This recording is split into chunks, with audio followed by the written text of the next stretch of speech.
পারুলের কাছ থেকে সব সত্যি জেনে শিরিনকে চড় মেরে উচিত শিক্ষা দিল শিরিনের বাবা। হ্যাঁ বন্ধুরা, এমনটা দেখা যাবে। তাই সম্পূর্ণ জানতে ভিডিওটিতে লাইক দিয়ে চ্যানেলটি সাবস্ক্রাইব করে দেখতে থাকুন।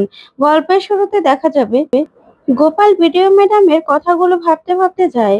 তখনই গোপাল শুধুমাত্র সে ভিডিও ম্যাডামের কথাগুলো বারবার করে ভাবতে থাকে।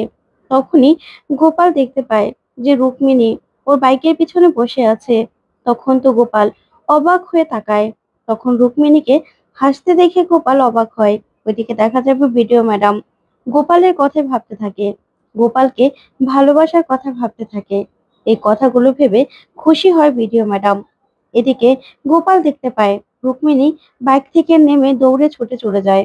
তখন গোপাল বলে, ব্যাস, আমার প্রশ্নের উত্তর আমি পেয়ে গেছি আমি। অন্যদিকে দেখা যাবে পারুল তরিতা মল্লার আর মৈনাককে নিয়ে শিরিনদের বাড়িতে যায়। তখনই শিরিনের বাবা পারুলকে দেখে অবাক হয় আর বলে, এ কি পারুল, পুরো টিম চলে এসেছো? এসো এসো, আবার কি কোনো সমস্যায় পড়েছো নাকি?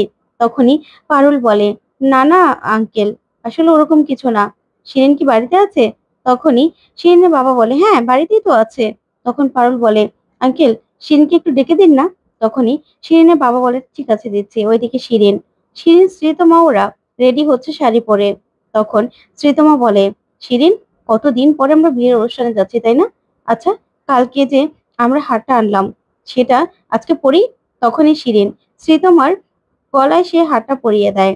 ওইদিকে তখনই শিরিনের মা আসে, এসে বলে, শিরিন, তোমাকে তো জিজ্ঞাসা করতে আমি ভুলেই গেছি, তুমি কালকে যে কাজে গিয়েছিলে সেটা সাকসেসফুল হয়েছে তো?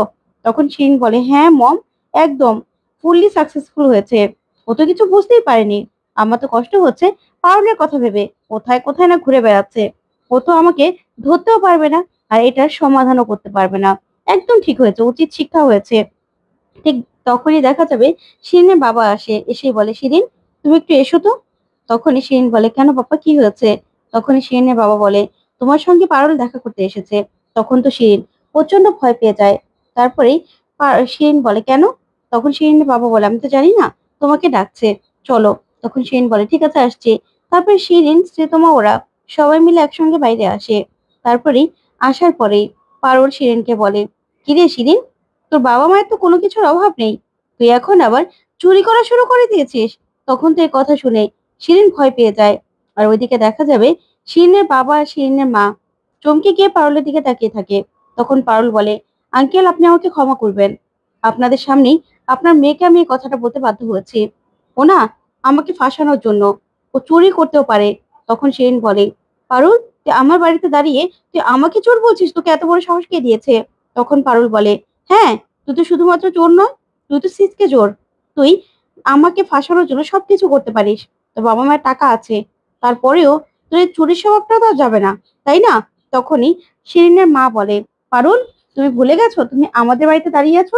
তুমি আমাদের বাড়িতে দাঁড়িয়ে আমার মেয়েকে এসব কথাগুলো বলছো? তখন পারুল বলে, না আন্টি, ভুলে যায়নি।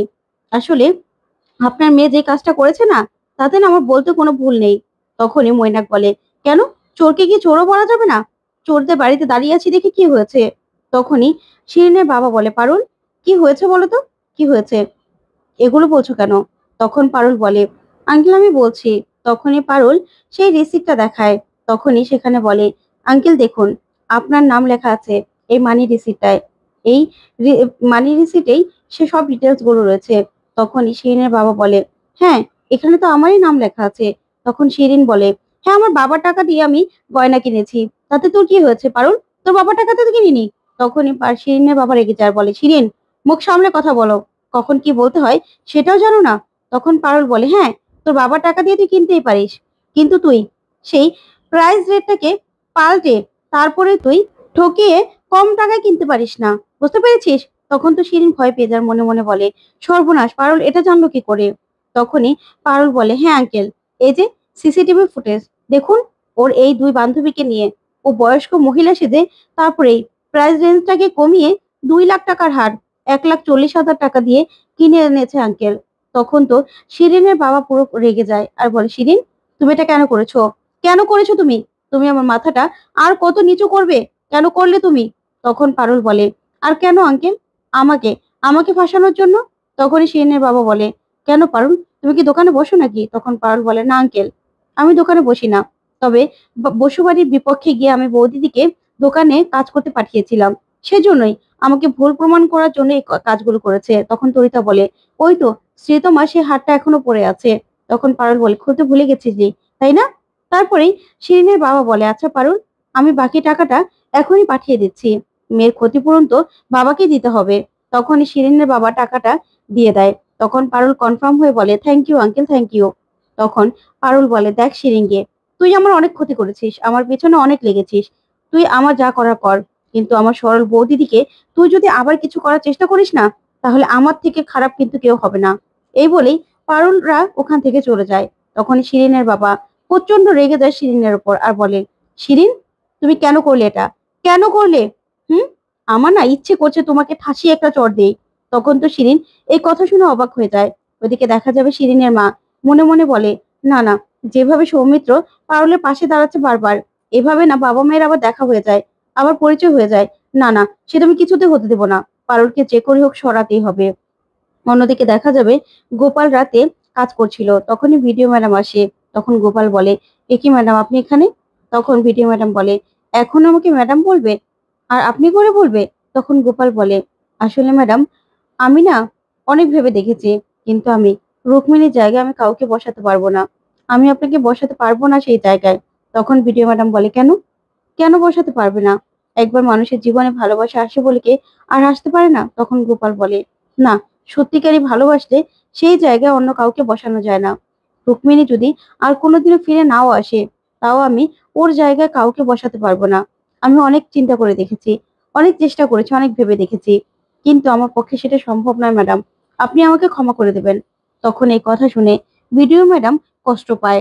অন্যদিকে দেখা যাবে পারুল, তরিতা সহ সবাই মিলে গিয়ে রায়ানের মাকে ঝেঁকে ধরে আর বলে, কাকিমা, আপনি আমাকে ফাঁসাতে গিয়ে আপনি শিরিঙ্গের সঙ্গে মিলে বড় বৌদির এত বড় একটা ক্ষতি করতে পারলেন? তখনই রায়ানের মা বলে, তুমি কি বলছো? হ্যাঁ, আমি শিরিনের সঙ্গে মিলে কেন এরকম কাজ করতে যাব? পারুল, একদম বাজে কথা বলবে না। তখন পারুল বলে, শুনুন কাকিমা, আমি না ঘাসে মুখ দিয়ে চলি না, আমি সবটা জানি, সবটা বুঝতে পারি। তখন তরিতা বলে, জেঠি, তোমাকে আমি কত ভালোবাসি, আর তুমি কি না এরকম একটা কাজ করতে পারলে? কেন করলে এরকম কাজ? তখন সবাই মিলে রায়ানের মাকে অনেক কথা শোনায়। তারপরে দেখা যাবে পারুল বলে, শুনুন কাকিমা, এবার না কোনো কিছু হলে না আমি তার কোনো কিছু বলবো না। এবার যা ফয়সালা নেওয়ার দাদুই নেবে। এবার বড্ড বাড়াবাড়ি হয়ে যাচ্ছে। তখন টগর বলে, এ কি পারুল দি, তুই সবার সামনে তো শাশুড়ি মাকে এরকম ভাবে কথা শোনাচ্ছিস? তখনই পারুল বলে, একদম তুই কথা বলবি না, তোকে না তাহলে জুতিয়ে আমি একদম শেষ করে দেব। এই বলে টগরকে একটা ঠাস করে চড় মারে। তখন টগর বলে, তুই আমাকে আবার মারলি? তখন পারুল বলে, হ্যাঁ, আবার মারবো। তুই কি ভেবেছিস আমি কিছু দেখতে পাই না, কিছু বুঝি না? তুই যে এই যে কাকিমাকে বারবার করে ইন্ধন জুগিয়ে যাচ্ছিস, সাহায্য করছিস, সেটা আমি জানি না বুঝেছিস? তোর জন্য এই বাড়ির যদি কোনো রকম কোনো ক্ষতি আবার হয়েছে, তাহলে কিন্তু আমি তোকে ছাড়বো না টগর। এবার কিন্তু যা সিদ্ধান্ত নেওয়ার দাদুই নেবে। তখন এই কথা শুনে টগর আর রায়ানের মা ভয় পেয়ে যায়। তো বন্ধুরা, কেমন লাগলো আজকের আপডেট? কমেন্ট করে জানাতে ভুলবে না। ধন্যবাদ।